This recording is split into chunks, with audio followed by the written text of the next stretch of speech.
사랑하는 아내가 다른 남자의 품에 안기기 위해 우리 집으로 그 남자를 데려오겠다고 선언한다면 여러분은 어떻게 하시겠습니까? 8년이라는 세월을 함께한 믿음이 단 5초 만에 산산조각 나는 순간, 그 비극은 아주 사소한 발견에서부터 시작되었습니다. 만약 지금 당신의 배우자가 평소와 다른 아주 NH온 습관 하나를 바꿨다면 그것은 단순한 변화일까요? 아니면 당신이 상상조차 못할 거대한 배신의 서막일까요? 지금부터 한 남자가 겪은 그 어떤 스릴러보다 잔혹하고 차가운 복수의 기록을 들려드리겠습니다.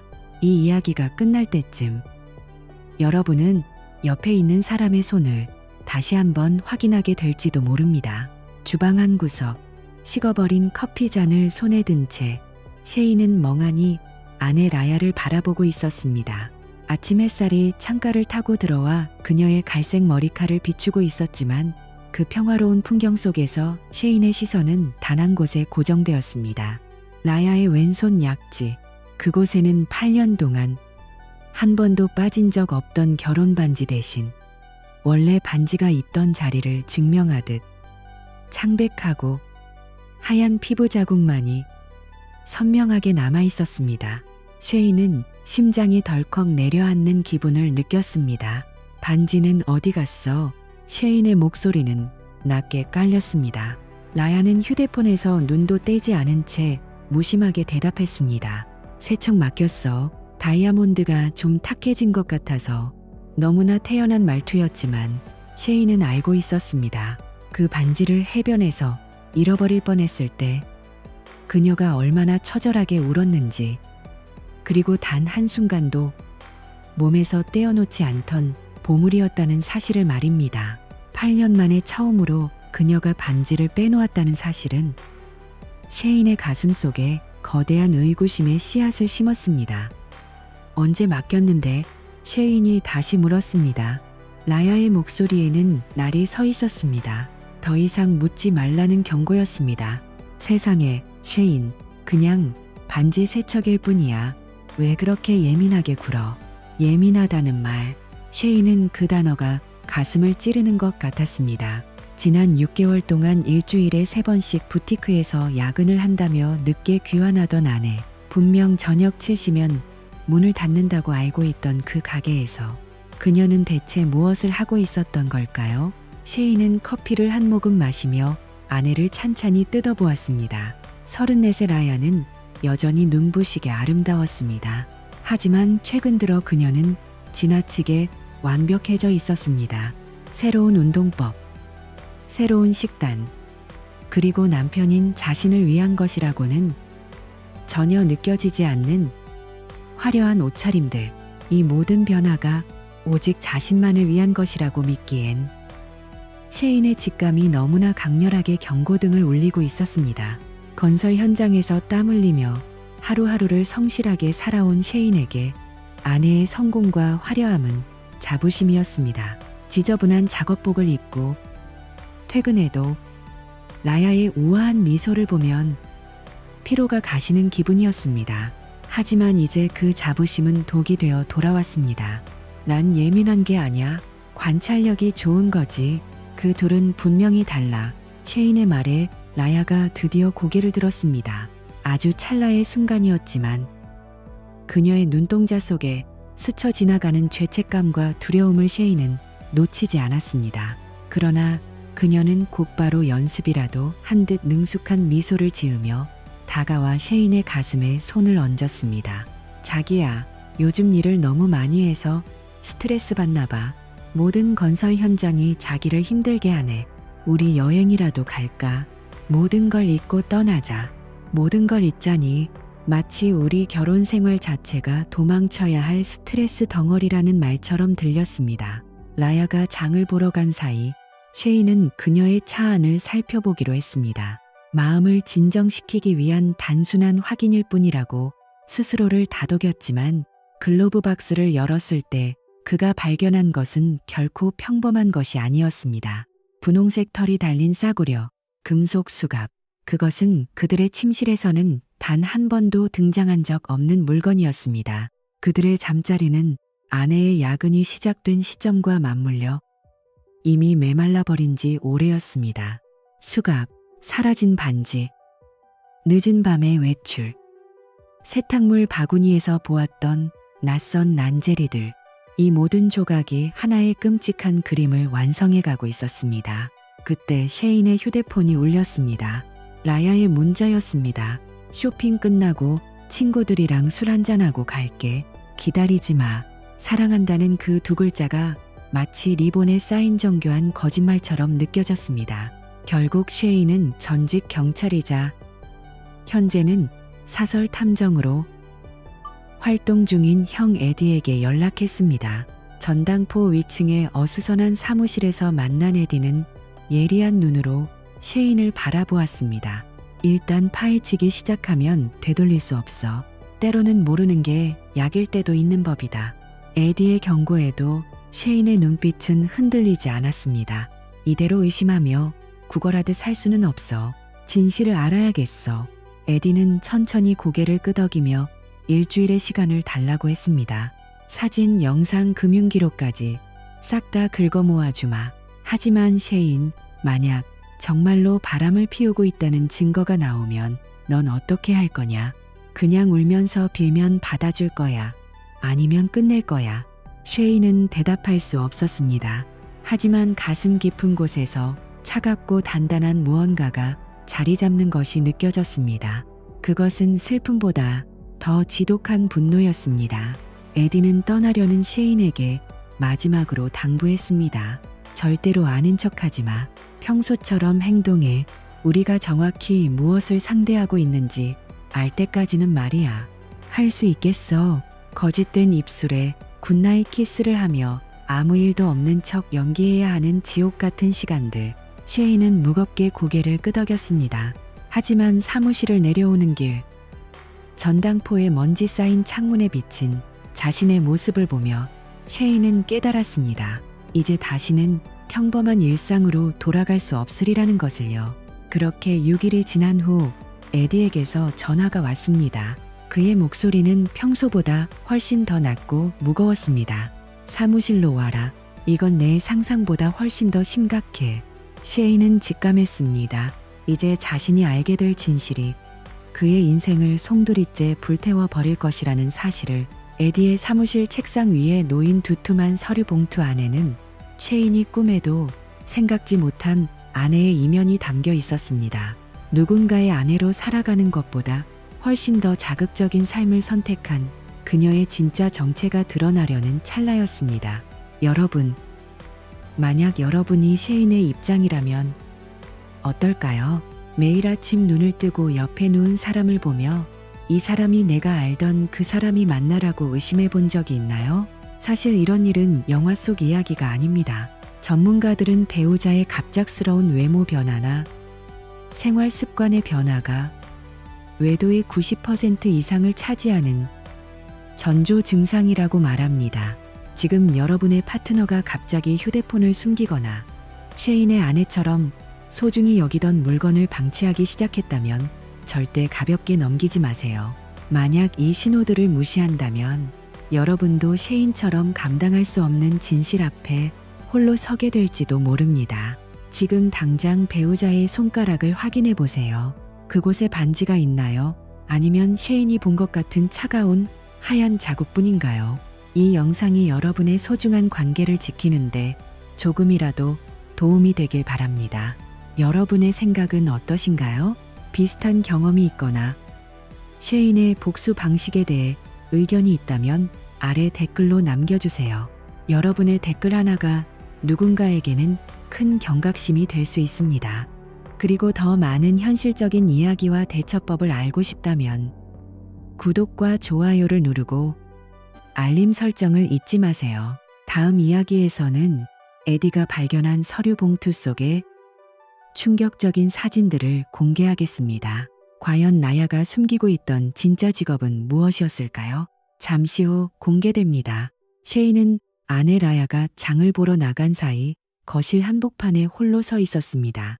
방금 전까지 그녀가 머물렀던 공간에는 은은한 향수 냄새와 함께 알 수 없는 위화감이 감돌고 있었죠. 여러분, 만약 여러분의 배우자가 평소와는 전혀 어울리지 않는 물건을 숨기고 있다면 여러분은 어떻게 하시겠습니까? 쉐이는 결심한 듯 현관을 나와 차고로 향했습니다. 라야의 고급 세단은 평소처럼 매끄러운 자태를 뽐내고 있었지만 그 차가운 금속 차체 안에는 쉐인이 감당하기 힘든 진실이 숨겨져 있을 것만 같았습니다. 심장이 터질 듯이 뛰었습니다. 단순히 아내를 의심하는 수준을 넘어 자신의 인생 전체가 부정당할지도 모른다는 공포가 밀려왔습니다. 운전석 문을 열자라야 특유의 향취가 쉐인을 맞이했습니다. 그는 떨리는 손으로 글로브 박스를 열었습니다. 평소라면 차량 등록증이나 여분의 선글라스가 들어있어야 할 그곳에서 쉐인은 기괴한 물건 하나를 발견했습니다. 분홍색 인조털이 복슬복슬하게 달린 장난감 수갑이었습니다. 그것은 싸구려 금속 재질로 만들어져 조잡해 보였지만 쉐인에게는 그 어떤 흉기보다도 날카롭게 다가왔습니다. 그들의 침실은 이미 반년 전부터 화성이 얼어붙듯 냉랭해진 상태였습니다. 한때 뜨거웠던 열정은 온데간데없고 이제는 서로의 몸이 닿는 것조차 어색해진 사이였죠. 그런데 이런 물건이 왜 아내의 차 안에 있는 걸까요? 쉐이는 수갑을 쥔 손에 힘을 주었습니다. 차가운 금속의 감촉이 그의 손바닥을 파고들었습니다. 여러분도 이런 상황이라면 등 뒤가 서늘해지지 않겠습니까? 이 수갑은 단순한 장난감이 아니라 쉐인의 무너진 신뢰를 상징하는 파편이었습니다. 그때 쉐인의 주머니 속 휴대폰이 진동했습니다. 화면에는 라야가 보낸 문자 메시지가 떠 있었습니다. 자기야, 쇼핑 끝나고 친구들이랑 가볍게 한잔하고 들어갈게. 나 기다리지 말고 먼저 자. 쉐인은 사랑해라는 세 글자를 뚫어지게 쳐다보았습니다. 예전에는 세상에서 가장 달콤했던 그 말이 이제는 비수처럼 꽂혔습니다. 친구들과 술 한잔이라니 이 수갑을 들고 대체 어떤 친구를 만나러 가는 걸까요? 쉐이는 분노와 슬픔이 뒤섞인 묘한 감정에 휩싸였습니다.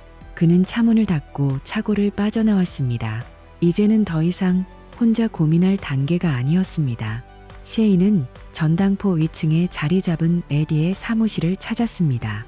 낡은 건물 복도에는 곰팡이 냄새와 찌든 담배 연기가 배어 있었고 삐걱거리는 계단을 오를 때마다 쉐인의 불안감은 증폭되었습니다. 사무실 문을 열자 전직 경찰이자 현재 사설 탐정으로 일하는 형 에디가 낡은 가죽 의자에 깊숙이 몸을 묻고 있었습니다. 형, 나야. 쉐인의 목소리는 갈라져 있었습니다. 에디는 동생의 처참한 몰골을 보고는 아무 말 없이 따뜻한 커피 한 잔을 건넸습니다. 쉐인, 얼굴이 왜 이래? 무슨 일이냐? 쉐인은 자신이 발견한 것들을 쏟아냈습니다. 사라진 결혼 반지, 아내의 석연치 않은 야근, 그리고 차 안에서 발견한 그 분홍색 수갑까지. 에디는 노란 메모지에 무언가를 적으며 쉐인의 이야기를 묵묵히 들었습니다. 한참 뒤 에디가 펜을 내려놓고 무거운 입을 뗐습니다. 쉐인, 내가 경찰 밥 먹으면서 이런 일 숱하게 봐왔다. 그런데 한 가지만 묻자. 너 정말 진실을 마주할 준비가 됐냐? 한 번 뚜껑을 열면 다시는 예전으로 돌아갈 수 없어. 때로는 모르는 게 약일 때도 있는 법이다. 진실은 때로 우리가 감당할 수 없을 만큼 잔혹할 때가 있거든. 쉐이는 형의 눈을 똑바로 쳐다보았습니다. 진실이 나를 부순다고 해도 이 지옥 같은 상상 속에서 사는 것보다는 나을 것 같아. 형, 제발 도와줘. 내 머릿속에 떠오르는 이 끔찍한 생각들로부터 나를 좀 꺼내줘. 쉐인의 간절한 부탁에 에디는 천천히 고개를 끄덕였습니다. 일주일만 시간을 줘. 사진, 영상, 계좌 내역까지 전부 다 털어보지. 하지만 명심해라. 그 대가가 네가 생각하는 것보다 훨씬 클 수도 있다는 걸. 이 시점에서 여러분께 묻고 싶습니다. 여러분이라면 형 에디처럼 모르는 게 약이라고 말하시겠습니까? 아니면 쉐인처럼 끝까지 진실을 파헤치시겠습니까? 이 결정이 셰인의 삶을 어떻게 바꿔놓을지 여러분은 상상도 못하실 겁니다. 만약 배우자의 외도가 의심된다면 여러분은 감정적으로 대응하시나요? 아니면 치밀하게 증거를 모으시나요? 댓글로 여러분의 생각을 공유해주세요. 그날 저녁, 셰인은 집으로 돌아와 평소와 다름없는 남편의 가면을 썼습니다. 거실에서는 라야가 샤워를 마치고 나와 콧노래를 부르며 머리를 말리고 있었습니다. 그녀의 우아한 목소리와 아름다운 뒷모습을 보며 셰인은 구역질이 나는 것을 참아야 했습니다. 왔어, 자기야. 오늘 현장에서 힘들었지. 라야가 다가와 셰인의 뺨에 가볍게 입을 맞췄습니다. 셰인은 그녀의 입술에서 낯선 남자의 채취가 느껴지는 것만 같아 몸을 떨었습니다. 건설 현장에서 흙먼지를 뒤집어쓰며 정직하게 땀 흘려 번 돈으로 아내의 화려한 생활을 뒷받침해 온 셰인이었습니다. 그는 무거운 시멘트 포대를 나르고 차가운 철근을 만지며 오직 라야와의 행복한 노후만을 꿈꿨습니다. 반면 라야는 세련된 부티크를 운영하며 상류층 인사들과 교류하는 셰인과는 전혀 다른 세계의 사람이 되어 있었습니다. 셰인의 거친 손등과 라야의 매끄러운 손가락 사이의 거리감은 그들의 무너진 관계를 여실히 보여주고 있었죠. 밤이 깊어가고 라야가 잠든 뒤에도 셰인은 눈을 감을 수 없었습니다. 어둠 속에서 천장을 바라보며 그는 에디의 말을 곱씹었습니다. 모르는 게 약이다. 정말 그럴까요? 만약 아내가 정말로 자신을 기만하고 있다면 그 사실을 외면하고 평생을 연극하며 사는 것이 진정한 행복일까요? 여러분, 이런 침묵의 고통을 겪어보신 적 있나요? 셰인의 마음속에서는 이미 복수의 불꽃이 조용히 타오르고 있었습니다. 그는 거실로 나와 서재의 노트북을 켰습니다. 아내의 소셜미디어 계정을 뒤져보고 그녀가 최근에 태그된 장소들을 하나하나 분석하기 시작했습니다. 평소에는 관심도 없던 그녀의 일상이 이제는 거대한 범죄 현장처럼 보였습니다. 이 이야기는 단순한 치정극이 아닙니다. 이것은 한 남자가 자신의 존엄성을 지키기 위해 벌이는 처절한 투쟁입니다. 여러분, 지금 배우자가 갑자기 헬스장을 다니기 시작했거나 야근이 잦아졌다면 그것은 셰인이 겪은 비극의 시작일 수도 있습니다. 만약 이 영상이 유익하다면 구독과 좋아요를 눌러주세요. 여러분의 응원이 셰인의 복수극을 끝까지 전달하는 힘이 됩니다. 며칠간의 잠복과 추적 끝에 에디에게서 연락이 왔습니다. 셰인, 지금 바로 사무실로 와라. 에디의 목소리는 여느 때와 달리 매우 사무적이고 차가웠습니다. 셰인은 직감했습니다. 이제 자신의 인생이 영원히 바뀔 시간이 다가왔음을요. 사무실에 도착하자 에디는 책상 위에 두툼한 마닐라 봉투 하나를 올려놓았습니다. 마음 단단히 먹고 네가 본 수갑은 정말 빙산의 일각이었어. 에디가 봉투에서 사진 몇 장을 꺼내 셰인의 앞으로 밀어 넣었습니다. 사진 속에는 화려한 붉은 드레스를 입은 라야가 낯선 남자와 다정하게 웃으며 어느 건물로 들어가는 모습이 선명하게 찍혀 있었습니다. 내 아내가 운영한다는 그 부티크, 사실은 그런 곳이 아니야. 에디의 설명이 이어졌습니다. 그곳은 도심 한복판에 위치한 실크라는 이름의 회원제 클럽이다. 상류층 남자들을 상대로 하는 아주 폐쇄적인 곳이지. 그리고 내 아내는 단순한 주인이 아니라 그곳에서 스칼렛이라는 이름으로 활동하는 핵심 인물이야. 3년 동안이나 너를 완벽하게 속여온 거지. 셰인은 눈을 감았습니다. 아내가 책 읽는 모임에 간다며 차려입고 나갔던 그 밤들이 사실은 다른 남자들 앞에서 웃음을 팔던 시간이었다는 사실이 믿기지 않았습니다. 건설 현장의 삭막한 소음 속에서 아내를 떠올리며 힘을 냈던 자신의 모습이 너무나 비참하게 느껴졌습니다. 셰인은 그녀를 위해 현장에서 무릎이 까지고 허리가 휘도록 일했습니다. 그 돈이 그녀의 클럽 운영 자금으로 흘러갔을지도 모른다는 생각에 구역질이 올라왔습니다. 그리고 이 남자, 내 아내와 2년 넘게 깊은 관계를 맺고 있는 놈이다. 에디가 또 다른 사진을 내밀었습니다. 사진 속 남자는 날카로운 눈매에 세련된 정장을 입은 한눈에 봐도 위험해 보이는 인물이었습니다. 빅터 랜스, 전직 권투 선수 출신의 지금은 그 클럽의 매니저 노릇을 하고 있지. 이 바닥에서는 꽤나 질이 안 좋기로 유명한 놈이다. 내 아내는 이놈이랑 리버사이드 모텔에서 정기적으로 만나고 있었어. 쉐이는 사진 속 두 사람의 다정한 모습을 보며 심장이 얼어붙는 것 같았습니다. 자신이 아내를 위해 헌신하는 동안 그녀는 이미 자신만의 완벽한 성을 쌓고 그 안에서 다른 남자와 왕국을 다스리고 있었던 것입니다. 여기서 잠깐 여러분은 배우자의 외도 상대를 알게 되었을 때 가장 먼저 어떤 감정이 드실 것 같나요? 아니면 무력감? 쉐이는 그 모든 것을 뛰어넘는 차가운 이성을 찾기 시작했습니다. 이것은 단순한 외도가 아니라 3년간의 치밀한 기획 범죄였습니다. 쉐이는 사진들을 한 장 한 장 넘겨보며 분노를 사겼습니다. 이제 슬픔은 사라지고 그 자리를 차가운 증오가 채웠습니다. 형, 이제 내가 뭘 해야 할까? 당장 저 클럽으로 쳐들어갈까? 에디는 동생의 어깨에 손을 얹으며 조용히 말했습니다. 복수는 차갑게 식혀서 먹는 음식이라고 했다. 감정적으로 대응해서 내 인생까지 망치지 마라. 영리하게 움직여야 해. 저들은 힘이 있고 돈이 있다. 하지만 우리에겐 진실이 있지. 쉐이는 고개를 끄덕였습니다. 그는 이미 결정을 내렸습니다. 아내가 자신의 인생을 불태웠으니 자신 또한 그녀가 쌓아올린 그 화려한 거짓의 제국을 무너뜨려 주기로 말입니다. 그날 밤 쉐이는 지하실에서 낡은 연장통을 꺼냈습니다. 그리고 평소 아끼던 캠코더와 녹음 장비들을 점검했습니다. 건설 현장에서 배운 치밀함과 끈기가 이제는 아내를 무너뜨릴 가장 강력한 무기가 될 것이었습니다. 그는 라야가 잠든 방문 너머를 응시하며 속삭였습니다. 이제 네가 흘릴 눈물은 내가 흘린 땀보다 훨씬 더 값비싸게 치러야 할 거야. 나야. 너는 내가 아는 가장 어리석은 도박을 했어. 어둠 속에서 쉐인의 눈이 번뜩였습니다. 그것은 사냥감을 앞둔 포식자의 눈빛이었습니다. 여러분, 쉐인의 복수가 시작되려 합니다.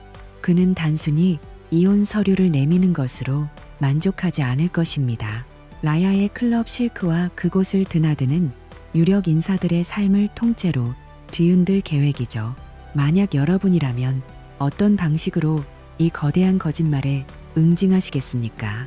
쉐인의 다음 행보가 궁금하시다면 다음 이야기를 절대 놓치지 마세요. 에디가 발견한 VIP 고객 명단에는 이 도시를 뒤흔들 엄청난 이름들이 포함되어 있었습니다. 그 이름들이 공개되는 순간 복수의 수레바퀴는 멈출 수 없이 굴러가기 시작합니다. 알림 설정을 켜두시면 다음 에피소드를 가장 먼저 확인하실 수 있습니다. 쉐인의 칼날이 누구를 향할지, 그리고 라야는 과연 끝까지 당당할 수 있을지 함께 지켜봐 주십시오. 이 이야기가 주는 교훈은 명확합니다. 진실을 마주하는 것은 고통스럽지만 거짓 속에서 사는 것은 영혼을 좀먹는 일입니다. 지금 여러분의 주변을 돌아보세요. 혹시 여러분도 쉐인처럼 무언가를 간과하고 있지는 않나요? 실천 가능한 첫 번째 단계는 바로 대화입니다. 하지만 대화로 해결될 단계를 지났다면 쉐인처럼 철저한 준비가 필요합니다. 지금 바로 여러분의 삶을 점검해 보세요. 과연 쉐인은 어떤 방식으로 아내의 숨통을 조여갈까요? 에디가 준비한 그 완벽한 감시 패키지 안에는 또 어떤 추악한 비밀들이 숨겨져 있을까요? 이야기는 이제부터 본격적으로 시작됩니다. 다음 장에서 쉐인의 치밀한 반격이 어떻게 전개되는지 확인해 보세요. 여러분이라면 이런 상황에서 어떤 첫 번째 복수의 한 수를 두시겠습니까? 댓글로 여러분의 의견을 들려주세요. 지금 이 순간에도 쉐인의 복수 시계는 째깍거리며 흐르고 있습니다. 놓치면 후회할 다음 편을 기대해 주세요. 쉐인의 눈앞에 놓인 사진들은 단순한 종이 조각이 아니었습니다. 그것은 그가 8년 동안 쌓아온 세계가 무너져 내리는 파편들이었죠. 에디의 목소리는 차분했지만 그 안에는 쉐인이 감당하기 힘든 진실의 무게가 실려 있었습니다. 네 아내는 네가 생각하는 것처럼 평범한 부티크 주인이 아니다. 셰인, 에디가 첫 번째 폴더를 열며 말을 이었습니다. 그녀는 도심 창고 지구에 위치한 실크라는 성인 전용 클럽의 실질적인 소유주이자 운영자야. 그곳은 아주 폐쇄적이고 멤버십 없이는 발도 못 붙이는 고급스러운 장소지. 셰인은 숨이 턱 막히는 것을 느꼈습니다. 에디의 조사에 따르면 라야는 결혼 생활 중 무려 3년이라는 시간 동안 완벽한 이중 생활을 해왔습니다. 여러분, 1000일이 넘는 시간 동안 가장 가까운 사람이 나를 속여왔다는 사실을 알게 된다면 여러분은 어떤 기분이 들까요? 사진 속의 라야, 아니 스칼렛은 셰인이 한 번도 본 적 없는 얼굴을 하고 있었습니다.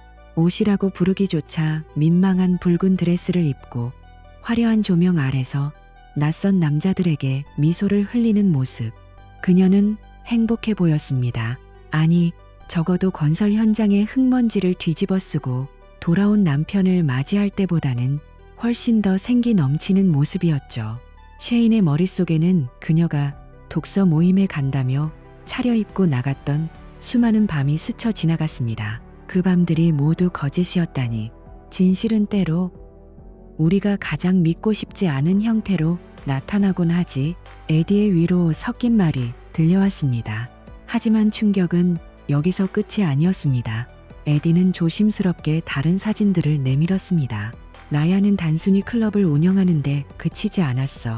그녀는 클럽의 매니저인 빅터 랜스와 지난 2년 동안 깊은 관계를 맺어왔다.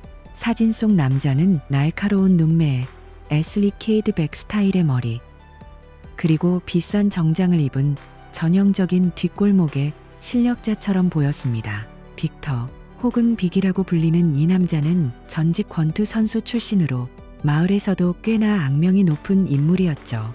라야가 그 남자의 품에 안겨 리버사이드 모텔을 나서는 모습은 셰인의 심장에 마지막 세기를 박았습니다. 셰인은 사진 속 빅터의 거만한 미소를 보며 온몸의 피가 차갑게 식는 것을 느꼈습니다. 이놈은 자기 어머니도 적당한 가격이면 팔아치울 놈이야. 에디의 말대로 빅터는 라야가 셰인에게 보여주던 다정함과는 정반대의 세계에 있는 인물이었습니다. 하지만 라야는 그런 위험한 남자와 함께 셰인이 선물한 인생을 기만하며 자신들만의 제국을 구축하고 있었습니다. 셰인은 자신이 현장에서 무거운 철근을 나르며 아내와의 밝은 미래를 꿈꾸던 그 시간들이 얼마나 우스꽝스러웠는지 깨달았습니다. 에디는 이제 더 깊은 곳을 파고들었습니다. 더 흥미로운 건 이 클럽을 드나드는 고객들이야. 에디가 펼친 폴더에는 이 도시의 이른바 존경받는 인물들의 얼굴이 가득했습니다. 시의원 피터슨, 판사 모리슨의 아들, 가족의 가치를 목청 높여 외치던 부동산 개발업자 핸드릭스, 심지어 성 매슈 성당의 윌리엄스 목사까지.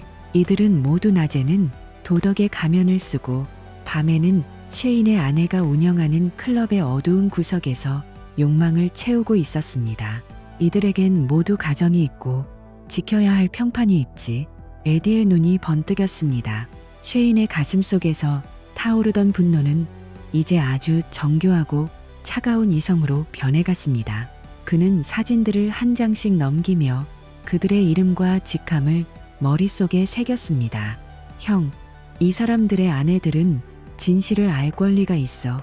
이 도시의 리더들이 밤마다 어떻게 시간을 보내는지 시민들도 알아야겠지. 셰인의 제안에 에디는 넓은 미소를 지었습니다. 생각하는 게 나랑 같군. 운동장을 평평하게 만들 차례인가. 하지만 에디는 곧 경고의 말을 덧붙였습니다. 셰인, 조심해라. 복수는 차갑게 식혀서 먹어야 제맛이지만 자칫하면 내 인생까지 통째로 태워버릴 수 있어. 저들은 돈과 권력을 가진 놈들이야. 셰인은 사진들을 챙겨 일어서며 대답했습니다. 내 인생은 이미 타버렸어, 형. 라야가 그렇게 만들었지. 이제는 내가 받은 만큼 돌려줄 차례야. 셰인은 아내가 결혼 반지를 뺀 대가가 무엇인지, 그녀가 그토록 소중히 여기는 그 화려한 세계가 어떻게 무너지는지 똑똑히 보여주겠다고 맹세했습니다. 여러분, 만약 여러분이 셰인의 입장이라면 어떨까요? 배우자의 배신을 확인한 순간 단순히 이혼 서류를 내밀고 끝내시겠습니까? 아니면 그들이 쌓아 올린 가식의 성벽을 무너뜨리는 길을 택하시겠습니까? 셰인의 선택은 매우 위험하지만 동시에 필연적인 것이었습니다. 그는 이제 단순히 상처받은 남편이 아니라 진실을 집행하는 심판자가 되기로 한 것입니다. 집으로 돌아온 셰인은 지하실에 틀어박혔습니다. 겉으로는 집수리 프로젝트를 하는 것처럼 보였지만 그의 머릿속은 이미 실크 클럽의 붕괴 시나리오로 가득 차 있었습니다. 그는 에디가 준 사진들을 보며 각 VIP 고객들의 약점을 분석했습니다. 시의원 피터슨의 페이스북에는 가족과 함께한 다정한 사진들이 가득했고 판사 모리슨의 아들 데이비드는 링크드인에서 기업의 사회적 책임을 강조하고 있었죠. 그들의 가식적인 삶이 무너질 때 어떤 표정을 지을지 상상하는 것만으로도 셰인은 묘한 만족감을 느꼈습니다. 셰인은 먼저 12통의 편지를 작성했습니다. 분노에 찬 비난 대신 날짜와 시간, 장소가 명시된 객관적이고 차분한 사실들을 적어 내려갔습니다. 피터슨 부인께 귀하의 남편이 인더스트리얼 거리에 위치한 실크라는 클럽의 단골 고객임을 알립니다. 증거 사진을 첨부하오니 참고하시기 바랍니다. 간단하고 깨끗하며 치명적인 폭탄이었습니다. 그는 이 편지들이 각 가정의 문턱을 넘는 순간 시작될 폭풍을 예감했습니다. 여러분, 이 편지 한 통이 가져올 파급력을 상상해 보세요. 평화롭던 가정들이 순식간에 아수라장이 되는 소리가 들리지 않나요? 하지만 편지를 보내기 전 셰인은 직접 확인해야 할 것이 있었습니다. 목요일 밤 에디의 감시 일지에 따르면 라야가 공연을 하는 날이었습니다. 그는 클럽 건너편에 차를 대고 숨어 기다렸습니다. 밤 11시경 클럽 문이 열리고 빅터 랜스가 거만한 걸음걸이로 걸어 나왔습니다. 그리고 곧이어 붉은 드레스 위에 실크 로브를 걸친 라야가 그를 맞이했죠. 두 사람의 입맞춤은 비즈니스 파트너의 그것이 아니었습니다. 서로의 몸을 갈구하는 깊고 굶주린 연인들의 모습이었습니다. 셰인은 그 광경을 지켜보며 심장 속에 남아있던 마지막 온기마저 사라지는 것을 느꼈습니다. 다음 날 아침 셰인은 태연하게 아내에게 팬케이크를 구워주었습니다.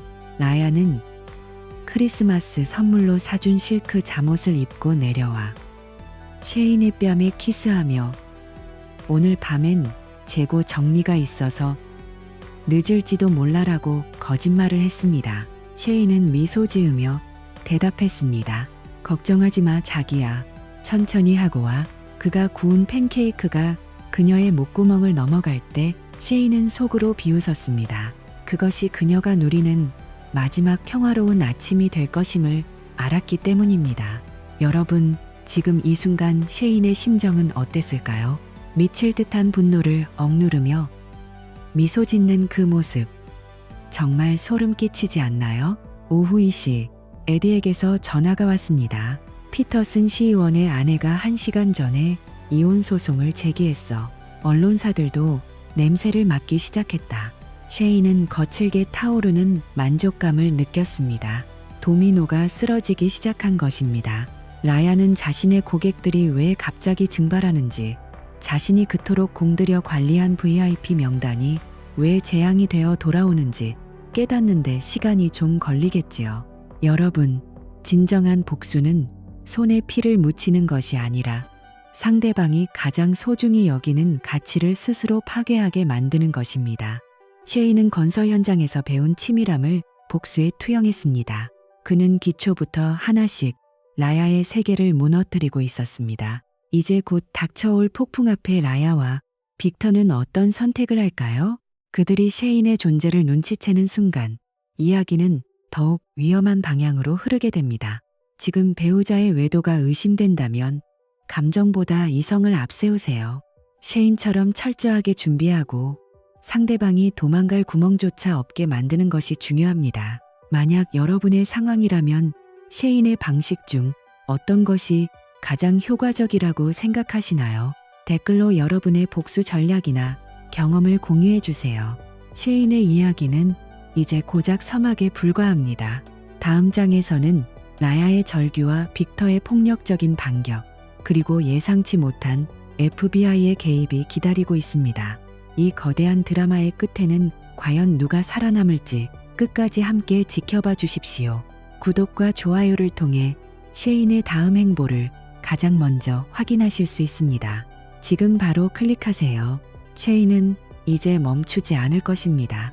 그가 설계한 복수의 스카이스크래퍼라는 이제 막 그 위용을 드러내기 시작했습니다.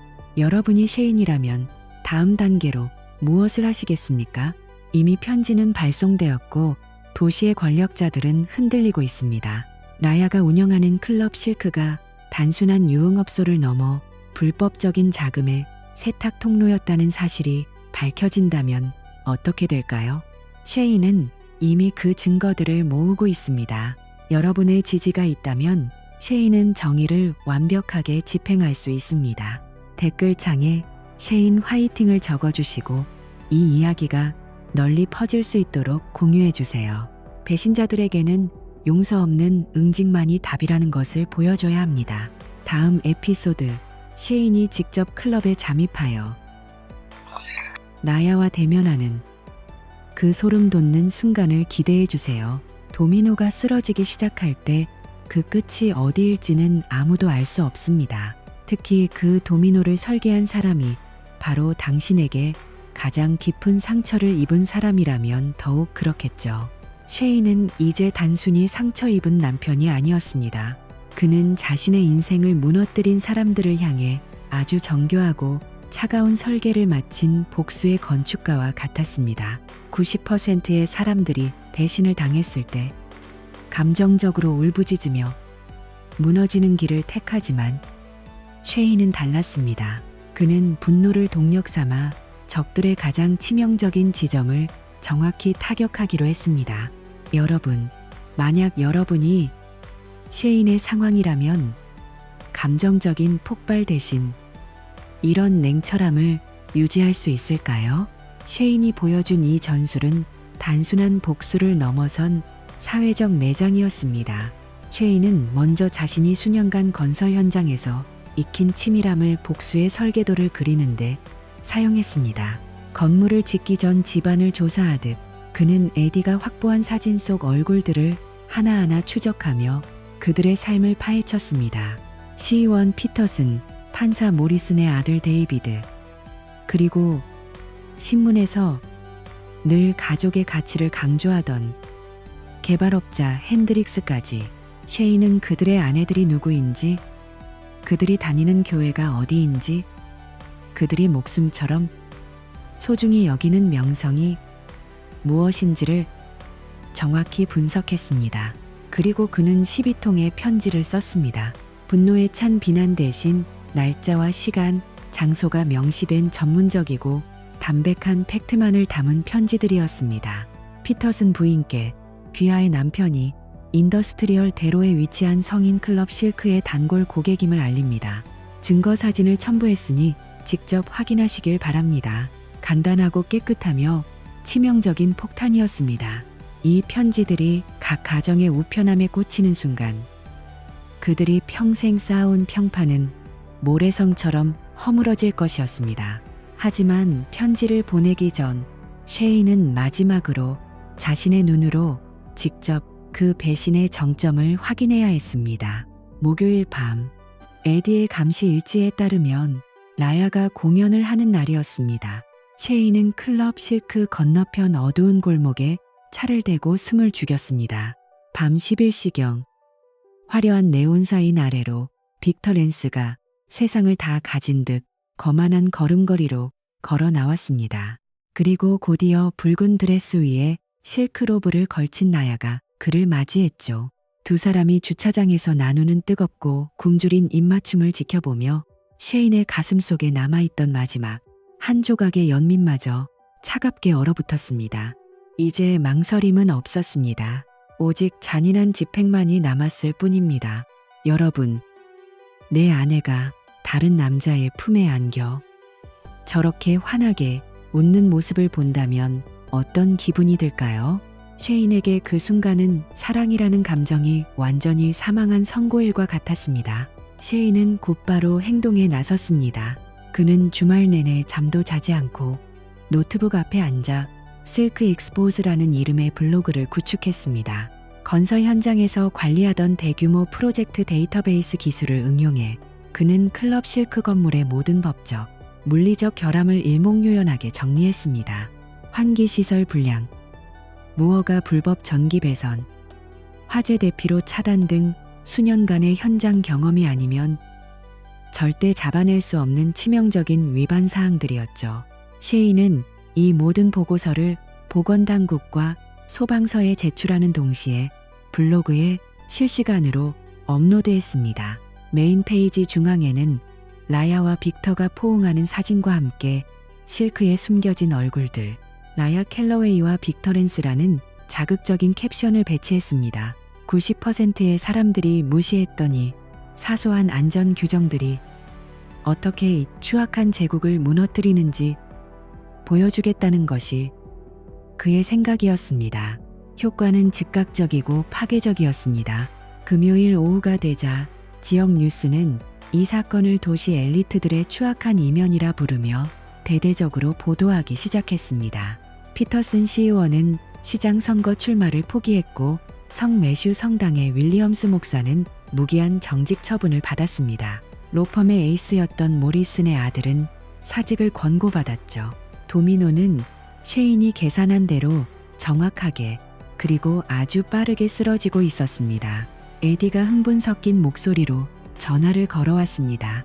셰인, 이거 정말 대박이야. 피터슨 시의원 부인이 채널7과 단독 인터뷰를 했어. 남편뿐만 아니라 클럽 자체가 우리 지역 사회의 근간을 해치고 있다고 폭로했지. 여러분, 분노한 아내들의 목소리가 얼마나 무서운지 아십니까? 그것은 그 어떤 정치적 비판보다 강력한 힘이었습니다. 월요일 아침 보건당국은 실크의 영업정지 명령을 내리고 정문에 폐쇄 공고를 붙였습니다. 에디는 망원 렌즈를 통해 그 광경을 지켜보며 라야와 빅터의 당혹스러운 표정을 하나도 놓치지 않고 담아냈습니다. 그날 오후 셰인은 법원에서 이혼 서류를 접수하고 나오는 길에 라야의 전화를 받았습니다. 이 나쁜 자식, 네가 그랬지. 네가 내 사업을 완전히 박살낸 거지. 라야의 목소리는 공포와 분노로 뒤섞여 비명처럼 들렸습니다. 셰인은 차분하게 대답했습니다.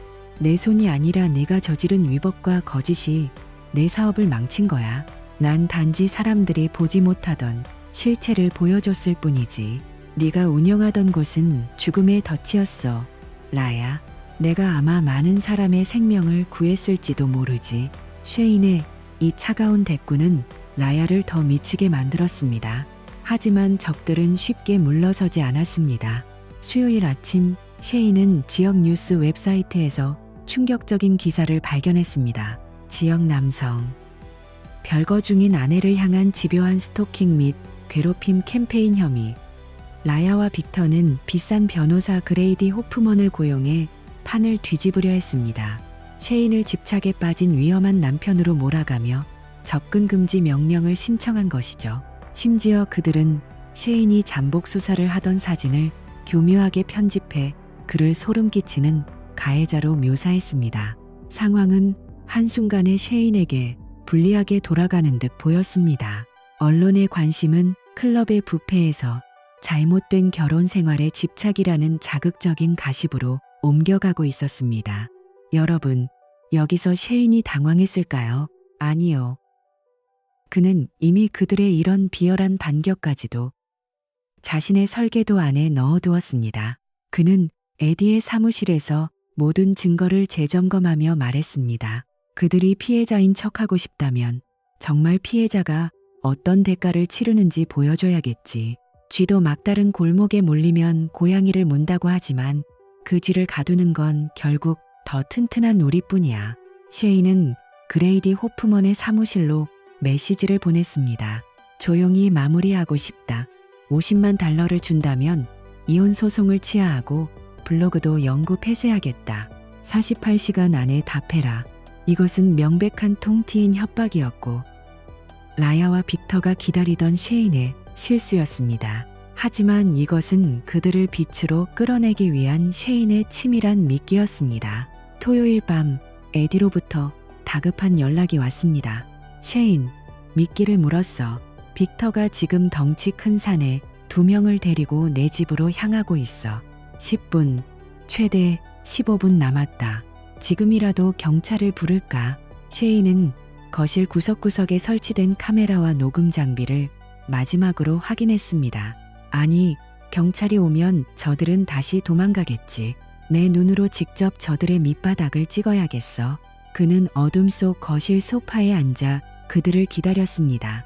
잠시 후 요란한 차 문 닫히는 소리와 함께 현관문이 부서질 듯 열리며 빅터와 험악한 인상의 건달들이 셰인의 집으로 들이닥쳤습니다. 50만 달러. 네가 제정신이 아니구나. 빅터는 비열한 미소를 지으며 셰인을 압박했습니다. 우린 돈 대신 고통으로 협상하러 왔다.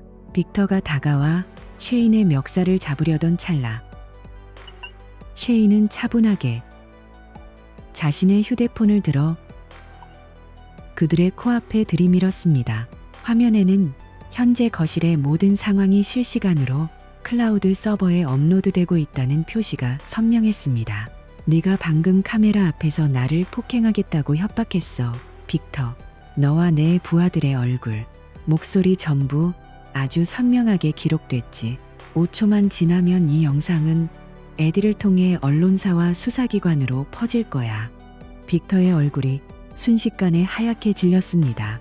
셰인은 멈추지 않고 결정타를 날렸습니다.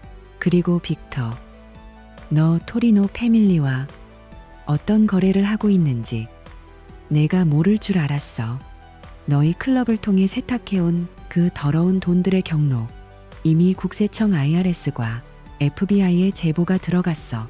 네가 오늘 나를 여기서 죽인다고 해도 그 조사는 멈추지 않을 거야.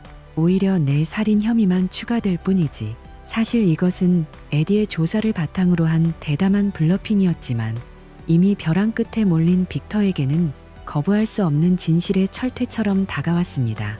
겁에 질린 건달들이 먼저 발을 뺐고 빅터는 이성을 잃고 욕설을 내뱉으며 서둘러 집을 빠져나갔습니다. 셰인은 그들이 도망치는 뒷모습을 보며 이제 자신이 설계한 도미노의 끝이 바로 눈앞에 있음을 직감했습니다. 여러분, 셰인의 이 소름 돋는 침착함을 보십시오. 상대방의 폭력성을 역으로 이용해 법적 증거로 만들어버리는 이 기술. 정말 대단하지 않나요? 만약 배우자의 기만이 의심되거나 억울한 상황에 처해 있다면 셰인처럼 증거의 힘을 믿으세요. 감정은 당신을 망치지만 기록은 당신을 구원합니다. 이 영상이 흥미롭다면 지금 바로 구독을 누르고 댓글로 여러분의 생각을 남겨주세요. 여러분의 지지는 셰인이 이 진실의 게임에서 승리하는 가장 큰 원동력이 됩니다. 이후의 전개는 상상을 초월합니다. 셰인의 제보를 추적하던 FBI가 다음날 새벽 클럽 실크와 빅터의 거처를 기습 방문했고 빅터는 공항으로 도주하려다 수갑을 찾습니다. 라야는 자신이 평생을 바쳐 쌓아온 모든 화려한 것들이 불과 며칠 만에 잿더미가 되는 것을 지켜보며 완전히 무너졌습니다. 과연 이 복수극의 끝에 셰인은 진정한 평화를 찾았을까요? 그리고 라야가 마지막으로 셰인을 불러내 건넨 충격적인 고백은 무엇이었을까요? 이 이야기의 마지막 퍼즐이 궁금하시다면 다음 에피소드를 절대 놓치지 마세요. 지금 바로 알림 설정을 켜두세요. 셰인의 차가운 복수가 마침표를 찍는 그 순간까지 여러분과 함께하겠습니다. 도미노가 쓰러지는 소리는 조용하지만 파괴적입니다. 셰인이 설계한 복수의 설계도는 이제 마지막 기초 공사를 마치고 건물의 골격을 드러내고 있었습니다. 셰인은 집 지하실 차가운 시멘트 바닥에 앉아 연장통 대신 노트북과 녹음 장비를 점검했습니다. 이곳은 한때 가족을 위한 창고였지만 이제는 나야와 빅터의 제국을 무너뜨릴 사령부가 되었습니다. 여러분, 복수는 감정으로 하는 것이 아니라 치밀한 계산으로 하는 것입니다.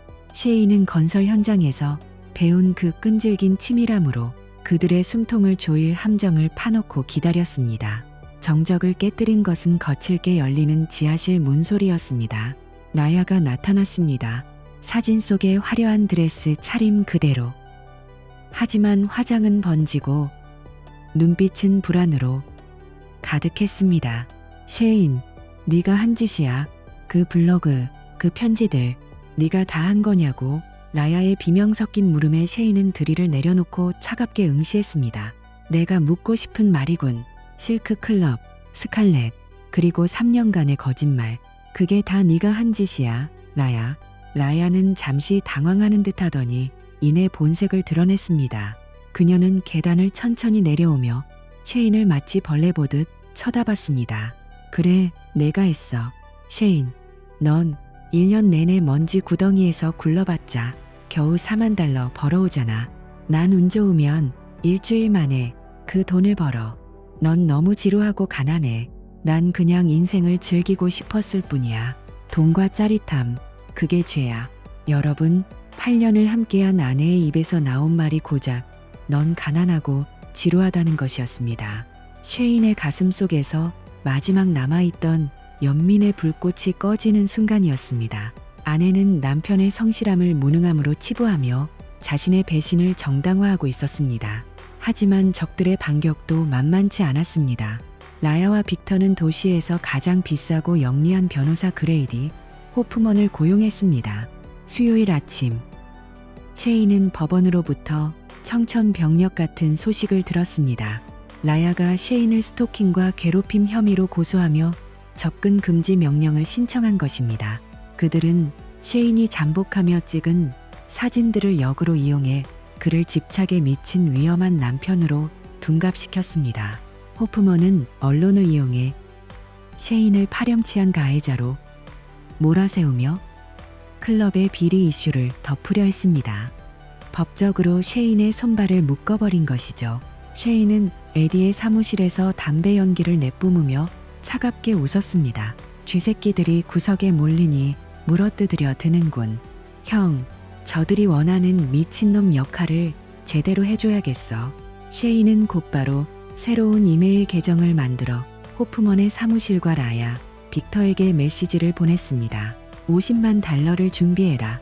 현금으로 주면 이혼 소송도 취하하고 블로그도 닫고 조용히 이 도시를 떠나겠다. 72시간 준다. 이것은 명백한 통 튀인 협박이었고 법적으로 매우 위험한 도박이었습니다. 하지만 셰인은 알고 있었습니다. 욕심 많은 자들은 더 큰 것을 지키기 위해 눈앞의 미끼를 물 수밖에 없다는 사실을요. 토요일 밤, 결전의 시간이 다가왔습니다. 에디로부터 무전이 왔습니다. 셰인, 빅터가 움직인다. 덩치 큰 놈들 둘을 데리고 내 집으로 가고 있어. 놈들은 돈을 줄 생각이 없어. 널 손봐주려는 거야. 셰인은 지하실 구석구석 숨겨둔 초소형 카메라와 오디오 녹음 장치가 작동하는지 확인했습니다. 그리고 휴대폰의 실시간 스트리밍 버튼을 눌러 에디의 컴퓨터와 클라우드 서버에 연결했습니다.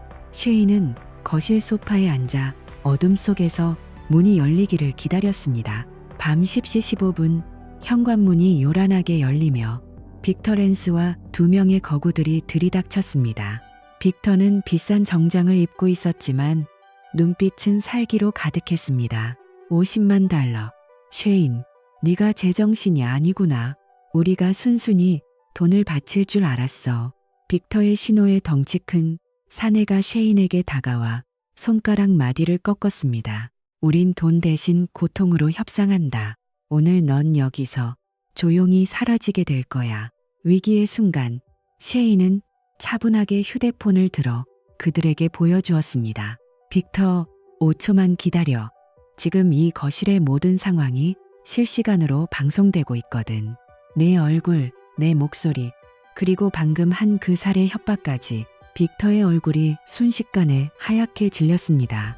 카메라 렌즈에 빨간 불빛을 발견한 사내들이 주춤하며 뒤로 물러섰습니다. 셰인은 일어서서 결정타를 날렸습니다. 그리고 빅터, 너 토리노 가문의 더러운 돈을 실크 클럽을 통해 세탁해준 증거. 그거 국세청 IRS에만 보낸 줄 알아? FBI 자금 세탁 수사국에도 이미 넘어갔어. 네가 오늘 나를 죽여봤자 넌 내일 전국 수배자가 될 뿐이야. 사실 이것은 에디가 찾아낸 단편적인 단서들을 조합한 대담한 블러핑이었지만 이미 벼랑 끝에 몰린 빅터에게는 거부할 수 없는 진실의 철퇴와 같았습니다. 이 미친 자식이. 빅터는 분노를 참지 못하고 달려들려 했지만 이미 겁에 질린 부하들이 그의 팔을 붙잡았습니다. 빅, 지금은 나가야 해요. 영상이 퍼지고 있다고요. 결국 빅터는 욕설을 내뱉으며 서둘러 집을 빠져나갔습니다. 쉐이는 그들이 도망치는 뒷모습을 보며 소파에 깊숙이 몸을 묻었습니다. 아드레날린이 솟구치며 몸이 떨렸지만 동시에 승리의 예감이 온몸을 감쌌습니다. 여러분, 쉐인의 이 치밀한 설계를 보십시오. 감정에 휘둘려 주먹을 휘두르는 대신 상대방의 범죄 심리를 역이용해 스스로 무너지게 만드는 이 냉철함이야말로 진정한 복수의 정수 아니겠습니까? 만약 여러분이 쉐인이었다면 그 일촉즉발의 상황에서 카메라를 들이밀 용기가 있었을까요? 지금 당장 배우자의 기만이 의심되거나 억울한 상황에 처해 있다면 쉐인처럼 증거의 힘을 믿으세요. 감정은 순간이지만 기록은 영원한 무기가 됩니다. 이후의 전개는 더욱 파격적입니다. 쉐인의 제보를 받은 FBI가 다음날 새벽 클럽 실크를 급습했고 빅터는 공항으로 도주하려다 수갑을 찾습니다. 라야는 자신이 평생을 바쳐 쌓아온 모든 화려한 것들이 불과 며칠 만에 잿더미가 되는 것을 지켜봐야 했습니다. 과연 이 복수극의 끝에 쉐인은 진정한 평화를 찾았을까요? 그리고 라야가 마지막으로 쉐인을 불러내 건넨 충격적인 한마디는 무엇이었을까요? 이 이야기의 마지막 퍼즐이 궁금하시다면 지금 바로 알림 설정을 확인해 주세요. 쉐인의 차가운 복수가 마침표를 찍는 그 순간까지 여러분과 함께 하겠습니다. 여러분의 구독과 좋아요는 쉐인이 진실을 끝까지 밝히는데 가장 큰 원동력이 됩니다. 쉐인은 무너진 지하 주차장에서 아내와 마지막으로 마주했습니다. 그녀는 울면서 무릎을 꿇고 말했습니다. 한 번도 뺀 적 없어. 클럽에 갈 때도 오른손에 끼웠을 뿐이야. 제발 한 번만 용서해줘. 하지만 쉐인은 그녀의 손가락에 남은 그 하얀 자국을 보며 고개를 저었습니다. 내가 사랑했던 여자는 그 반지를 뺄 때 이미 죽었어. 3일 뒤 라야는 스스로 목숨을 끊었다는 소식이 신문에 실렸습니다. 복수는 끝났고 쉐인은 자유로워졌지만 그의 가슴 속에는 지울 수 없는 구멍이 뚫렸습니다. 여러분, 이 슬픈 이야기의 결말에 대해 어떻게 생각하시나요? 복수는 성공했지만 과연 쉐인은 행복해졌을까요? 여러분의 솔직한 의견을 댓글로 남겨주세요. 비슷한 배신을 겪고 계신 분들에게 쉐인의 이야기가 어떤 메시지가 되었을지 궁금합니다. 지금 바로 구독을 누르시고 더 소름 돋는 진실의 기록들을 만나보세요. 다음 편에서는 죽은 아내가 남긴 의문의 편지에 대해 다루겠습니다. 끝까지 시청해 주셔서 감사합니다. 빅터가 체포되었다는 소식은 도시 전체를 뒤흔든 폭풍의 시작에 불과했습니다. 쉐인이 던진 작은 불씨가 FBI라는 거대한 화마로 변해 아내와 정부가 쌓아올린 거짓의 성을 통째로 집어삼켰죠. 하지만 이 치열한 복수극의 끝은 승리의 환호가 아닌 적막한 폐허 속에서의 마주함이었습니다. 일요일 아침 에디의 사무실에서 TV를 통해 오렌지색 죄수복을 입은 빅터의 초라한 모습을 지켜보던 쉐인에게 한 통의 전화가 걸려왔습니다. 화면에 뜬 이름은 나야. 쉐인은 잠시 망설이다 전화를 받았습니다. 수화기 너머로 들려오는 목소리는 예전의 우아함은 온데간데 없는 공포와 절망에 질린 비명에 가까웠습니다. 쉐인, 제발 나 좀 도와줘. 지금 너무 무서워. 쉐인은 차가운 눈빛으로 창밖에 에디의 벤을 응시하며 물었습니다. 라야는 숨을 헐떡이며 대답했습니다. 우리 가끔 데이트할 때 갔던 그곳, 강변의 오래된 방직 공장 주차장이야. 쉐인, 아무한테도 말하지 말고 와줘. 잘못된 사람들이 날 찾고 있어. 그곳은 그들이 철없던 시절, 버려진 건물이 낭만적이라고 믿으며 사랑을 속삭였던 추억의 장소였습니다. 모든 비극의 시작과 끝이 교차하는 지점이었죠. 에디는 함정이라며 극구 말렸지만 셰이는 끝을 맺어야 한다는 생각에 차에 올랐습니다. 물론 에디가 일정 거리를 두고 뒤를 쫓는 조건으로 말입니다. 회색빛 하늘 아래 우뚝 솟은 방직 공장은 마치 공포 영화의 한 장면처럼 기괴했습니다. 깨진 유리창과 녹슨 철문 사이로 과거의 유령들이 떠도는 듯했죠. 주차장 한복판에는 라야의 차가 서 있었습니다. 가까이 다가가자 차 보닛 위에 걸터 앉아 있는 라야의 모습이 보였습니다. 늘 입던 화려한 명품 대신 평범한 청바지와 스웨터 차림을 한 그녀는 어쩐지 8년 전 처음 만났던 그 순수했던 여인의 모습과 닮아 있었습니다. 와줘서 고마워, 셰인. 라야의 눈에는 눈물이 가득 고여 있었습니다.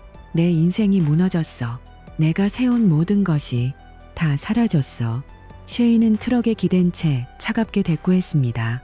누구 탓이지? 라야는 무릎을 꿇으며 울음을 터뜨렸습니다. 내 잘못이야. 전부 다 내 탓이야. 처음엔 그냥 사업 투자라고 생각했어. 부티크가 힘들 때 빅터가 클럽 동업을 제안했거든. 그런데 돈이 너무 잘 벌렸고 그는 나를 살아있게 만들어줬어. 넌 너무 성실하지만 지루했으니까 난 두 인생을 다 가질 수 있을 줄 알았어. 너라는 안전한 항구와 빅터라는 거친 파도를 말이야. 셰이는 그녀의 고백을 들으며 가슴속에서 마지막 남아있던 온기조차 사라지는 것을 느꼈습니다. 그녀는 셰인을 사랑해서가 아니라 자신의 도피처로 이용하려 했던 것입니다. 셰인, 나랑 같이 떠나자. 이 도시를 나가서 다시 시작하고 싶어. 예전의 나로 돌아가게 해줘. 너만 용서해주면 우린 다시 행복해질 수 있어. 라야의 간절한 호소에 셰인은 눈을 감았습니다. 잠시나마 그녀와 함께 새로운 도시에서 모든 배신을 잊고 살아가는 환상이 머릿속을 스쳤습니다. 하지만 곧이어 그녀의 차 안에서 발견했던 그 수갑, 빅터와 나누던 그 굶주린 키스, 그리고 3년간의 치밀한 기만이 떠올랐습니다. 아니, 라야, 난 그럴 수 없어. 넌 자극을 위해 안정을 택했고 거짓을 위해 진실을 버렸어. 그 선택의 결과는 오롯이 내 몫이야. 라야는 절규했습니다. 빅터가 감옥에 갔어. 클럽도 끝났다고. 이제 그 무서운 사람들이 나를 찾아낼 거야. 나를 보호해줄 사람은 너밖에 없단 말이야. 셰이는 깨달았습니다. 그녀가 원하는 것은 사랑이 아니라 보호였습니다. 자신의 죗값을 치르지 않기 위해 남편의 인생을 다시 한번 희생시키려 하는 것이었죠. FBI의 자수해. 그리고 빅터에 대해 아는 걸 다 말해. 그러면 그들이 날 죽일 거야. 제발, 셰인. 셰인은 고개를 저으며 차로 향했습니다. 결혼 반지를 뺄 때 이런 결과도 생각했어야지. 그때 라야가 떨리는 목소리로 속삭였습니다. 단 한 번도 반지를 뺀 적 없어. 셰인은 멈춰서서 뒤를 돌아보았습니다. 라야는 왼손을 들어 보였습니다. 손가락에는 가느다란 금빛 반지가 끼워져 있었습니다. 클럽에 갈 때는 오른손에 옮겨 끼웠을 뿐이야. 너를 속이면서도 이 반지만은 뺄 수가 없었어. 어떤 순간에도 난 내 아내라고 생각했으니까. 셰이는 그 반지를 뚫어지게 바라보았습니다. 약속과 배신이 공존하는 그 기만적인 상징물을 말입니다. 너무 늦었어. 난 예전에 널 사랑했지만 지금의 넌 사랑하지 않아. 셰이는 그녀를 차가운 강풍 속에 남겨둔 채 주차장을 빠져나왔습니다. 3일 뒤 조간신문에 짧은 기사 하나가 실렸습니다. 방직공장 주차장에서 라야 캘러웨이가 숨진 채 발견되었다는 소식이었죠. 사인은 명백한 극단적 선택이었습니다. 그녀의 곁에는 셰인에게 남긴 짧은 유서가 있었습니다. 셰인, 내가 너의 자격에 어울리지 않는 여자여서 미안해. 언젠가 우리의 좋았던 기억만 남기고 나머지는 다 잊어주길 바라. 넌 내 인생에서 가장 빛나는 부분이었는데 난 그걸 고작 짜릿함과 맞바꿨어. 사랑해. 그리고 정말 미안해. 에디의 사무실에서 그 유서를 읽으며 셰이는 낡은 가죽 의자에 깊숙이 몸을 묻었습니다. 형은 동생에게 독한 커피를 건네며 조용히 말했습니다. 그녀는 스스로 끝을 선택한 거야. 네가 죽인 게 아니야, 셰인. 그녀의 욕심과 거짓이 그녀를 죽인 거지.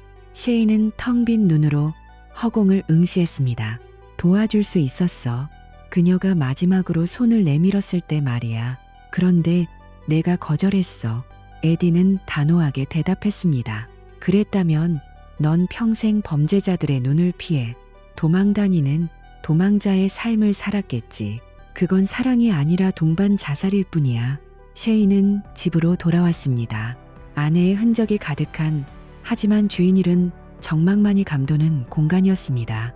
부엌 식탁에 앉아 마지막 아침을 먹던 그날을 떠올렸습니다. 라야는 반지를 뺀 게 아니라 옮겨 끼웠을 뿐이라고 했죠. 그녀는 마음 한구석에서는 여전히 아내이고 싶어 했지만 정작 행동은 남편을 지옥으로 밀어넣고 있었습니다. 복수는 성공했습니다. 클럽은 사라졌고 정부는 감옥에 갔으며 자신을 조롱하던 이들은 파멸했습니다.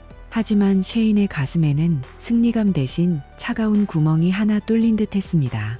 여러분, 셰인의 복수극은 이렇게 끝이 났습니다. 그는 이제 거짓으로부터 자유로워졌고 불확실한 미래에 떨지 않아도 됩니다.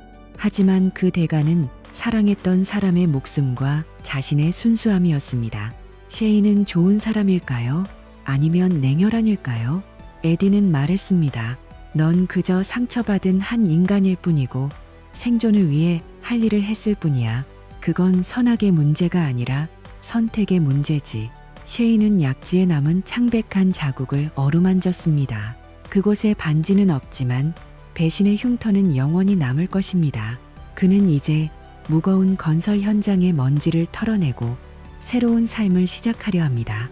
비록 예전처럼 사람을 온전히 믿지는 못하겠지만 적어도 더 이상 타인의 거짓에 노란하지는 않겠지요. 여러분의 생각은 어떠신가요? 셰인의 이 잔혹하고도 슬픈 복수극에 대해 여러분의 의견을 댓글로 남겨주세요. 만약 여러분이 셰인이었다면 마지막 순간 그녀의 손을 잡았을까요? 진실을 파헤치는 용기와 거짓을 용서하는 자비 사이에서 여러분은 어떤 선택을 하시겠습니까? 이 긴 이야기에 마침표를 찍으며 여러분의 소중한 인연들이 셰인의 그것처럼 비극으로 끝나지 않기를 진심으로 바랍니다. 구독과 좋아요를 통해 더 깊고 소름 돋는 인간의 본성에 대한 이야기들을 만나보세요. 다음 편에서는 라야가 숨겼던 또 다른 금고에 대한 미스터리를 추적하겠습니다. 시청해주셔서 감사합니다. 이 모든 비극의 시작이었던 그 작은 하얀 자국을 기억하세요. 때로는 사소한 의심이 당신의 목숨을 구할 수도 혹은 당신의 세상을 무너뜨릴 수도 있습니다. 지금 여러분의 곁에 있는 사람의 손을 꼭 잡아보세요. 그 온기가 진실인지 아니면 차가운 금속 밑에 숨겨진 또 다른 얼굴인지 확인해 보시기 바랍니다. 지금까지 셰인의 복수일지 치명적인 결혼 반지의 대가였습니다.